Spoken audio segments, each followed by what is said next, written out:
시청자 여러분 안녕하십니까? 뉴스 매거진입니다. 6월 지방선거를 앞두고 있는 가운데 민주평화당이 지난 1일 전북 도당 창당대회를 가졌습니다. 지방선거에서 전북 정치권의 지형이 바뀌게 됐는데요. 지방선거 결과에 귀추가 주목되고 있습니다. 첫 소식 전예은 기자입니다. 민주평화당 창당준비위원회는 1일 전북 전주에서 전북도당 창당대회를 갖고 국민의당과 이혼을 공식 선언했습니다. 이에 따라 6.13 지방선거를 앞두고 전북 정치지형의 변화가 불가피해졌습니다. 이날 창당대회에는 국회 정동영, 유성엽, 김광수, 김종애 등 현역 의원과 당원 등 1천여 명이 참석했습니다. 민주평화당 전라북도 도당 창당 대회를 선언합니다.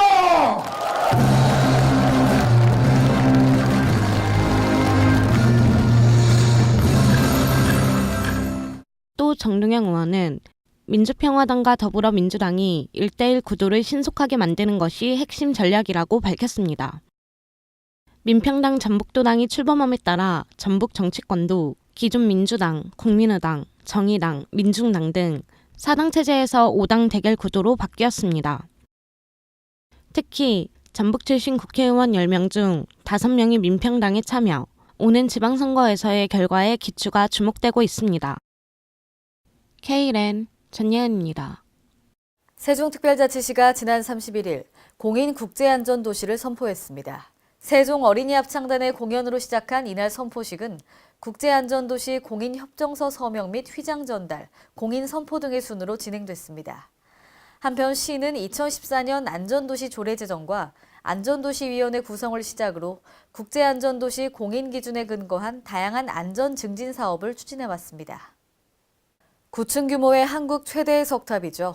익산 미륵사지 석탑이 그동안 훼손된 상태를 보수 정비하고 있는데요.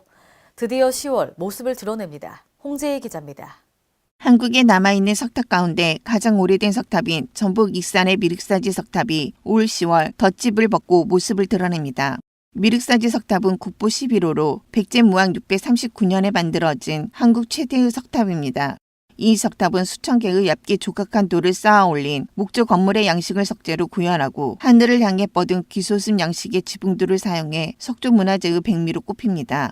그러나 탑의 중심축이 되는 첫 번째 심주석이 놓인 뒤로 1400년이라는 오랜 세월을 거쳐 오는 동안 석탑 서쪽면 절반 이상이 파손돼 1915년 일제에 의해 콘크리트로 임시 보수돼 방치되어 있었습니다. 익산 미륵사지 석탑은 2001년 해체에 착수해서 2017년 말 조립을 완료를 했습니다. 그래서 여러 가지 그 조사 연구를 거쳐서 아주 그 심도 있는 작업을 진행을 했습니다. 그래서 그 가장 안점을 뒀던 것은 이 훼손된 부재들을 어떻게 최대한 많이 써줄 것인가, 재사용할 것인가 이 문제였기 때문에 거기에 대한 어떤 구조보강 기술이라든지 보존 처리 기술을 개발을 해서 최대한 다시 재사용하는 것으로 이 석탑을 조립을 했습니다. 동탑과 같이 그 완전한 형태로 복원하는 것은 너무 과도하다라는 측면도 있었고, 또 원부재가 많이 풍화된 상태였기 때문에 더 이상 하중이 늘어났을 경우 추가로 쓸 수 없는 부재들이 발생하기 때문에 현상까지만 수리하는 것이 가장 타당하다는 결론이었습니다. 이에 따라 문화재청 산하 국립문화재연구소는 지난 1998년 미륵사지 석탑 보수 정비 사업 추진을 착수해 2001년 미륵사지 석탑 해체에 들어갔습니다. 미륵사지 석탑 보수 정비 사업은 문화재가 겪었을 역사를 후손이 느낄 수 있도록 보존하는 세계적인 추세에 따라 원형 복원보다는 오늘날까지 남아있는 미륵사지 석탑 형태로 보수 정비합니다. 지난해 11월 조립을 마치고 오는 10월 미륵사지 석탑 수리 준공식을 목표로 현재 보수한 신부재와 구부재가 조화되도록 생맞춤 작업을 진행하고 있습니다. K랜 홍재입니다. 강원도는 지난 31일 도청에서 제1회 강원도 4차 산업혁명위원회 릴레이 오픈토의를 개최했습니다. 이번 회의에서는 강원도 4차 산업혁명 핵심 테마인 G클라우드 플랫폼 조성에 대해 발표하고 빅데이터 기반 핵심 기술 시연 및 산업 연계 전략을 논의했습니다.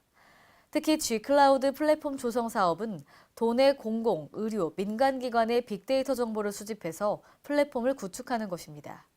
한편 강원도 4차 산업혁명위원회는 디지털 헬스케어나 이모빌리티 등을 주제로 릴레이 오픈 토의를 이어갈 예정입니다. 전주에 신시가지가 생긴 이후 아중지구의 상권이 쇠퇴하고 있죠. 전주시 의회 김윤철 의원은 아중생태공원 조성 등 아중지구를 활성화하자고 주장했습니다. 김경모 기자입니다. 전북 전주시 아중지구의 상권을 살리고 지역 관광 활성화를 위해 아중호수를 생태공원으로 조성하자는 주장이 제기됐습니다. 전주시의회 김윤철 의원은 1일 열린 제347회 임시회 5분 발언에서 아중생태공원 조성을 통해 아중지구를 활성화하자고 주장했습니다. 전주의 대표적인 호수 아중호수가 자연 친화적인 관광명소로 발돋움하고 아름다운 호수로 재발견되어 시민들의 안락한 휴식처로 자리잡고 명소가 될 수 있도록 좀 더 노력해 주시기 바랍니다. 아중호수 주변은 볼거리와 즐길거리가 마땅치 않아 자연 친화적 콘텐츠 개발의 필요성이 대두되고 있습니다. 이에 대해 전주시 관계자는 상반기 중에 호수 주변 산책로를 꾸미고 이와 병행해서 하반기에는 생태마당과 수상공연장 조성 등을 추진할 예정이라고 밝혔습니다. KLN 김경모입니다. 2018 평창 동계올림픽 개막을 7일 앞둔 가운데 서울시는 올림픽 공동개최도시라는 자세로 손님 맞이에 역량을 집중한다고 밝혔습니다. 서울시는 외국인 방문객들이 편안한 여행이 될 수 있도록 평창 동계올림픽 손님 맞이 서울시 5대 지원 대책을 마련했습니다. 주요 내용을 보면 우선 서울시는 정부와 협력해서 북한의 삼지연 관현악당 및 남북 태권도 합동 시범 공연 기간 동안 각종 편의 제공에 집중합니다. 또 올림픽 기간 서울과 평창을 오가는 관람객들의 교통 불편이 없도록 무료 셔틀버스를 운행하며 막차 시간 연장 등 교통 편의를 제공합니다. 비장애인이 장애인 전용 주차구역에 주차하는 것은 불법인데요. 10만 원의 과태료를 내야 하는데도 불구하고 지난해 전주시 장애인 공간 불법 주차 적발 건수는 총 4,252건에 이릅니다. 장소라 기자입니다. 전북 전주의 장애인 전용 주차 공간입니다. 장애인 전용 주차 구역은 파란색으로 눈에 띄게 표시가 돼 있습니다. 한 차량이 장애인 전용 주차 공간에 차를 정차합니다. 하지만 장애인 표지가 없습니다. 비장애인이 용건이 있어 잠시 주차해도 장애인 전용 구역에 주차하는 것은 불법으로 10만 원의 과태료를 내야 합니다. 빨간 차량처럼 장애인 전용 주차 공간에 주차 방해 시에도 50만 원의 과태료가 부과됩니다. 지난 한 해 전주시 장애인 전용구역 불법 주차 적발 건수는 총 4,252건에 이릅니다.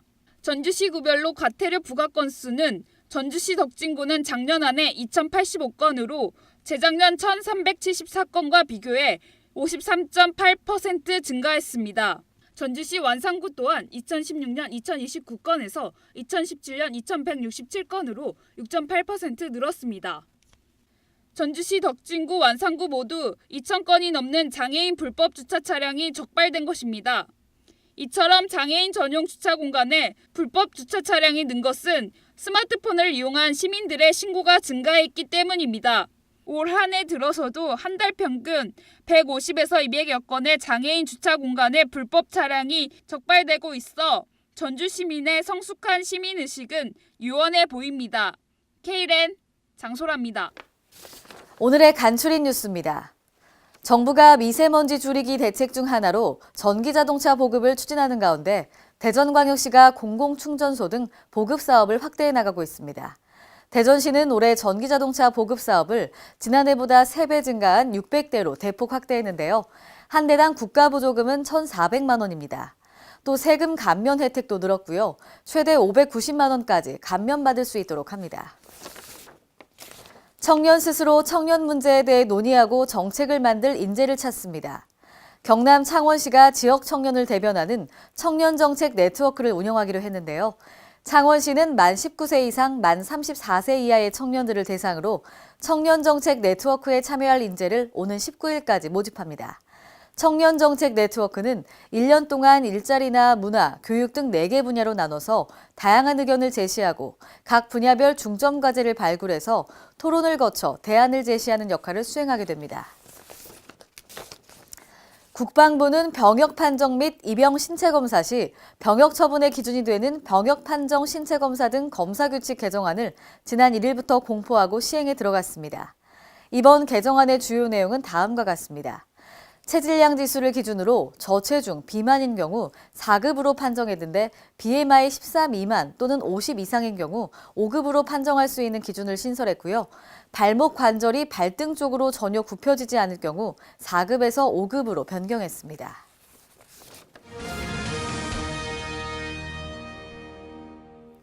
오늘의 단신입니다.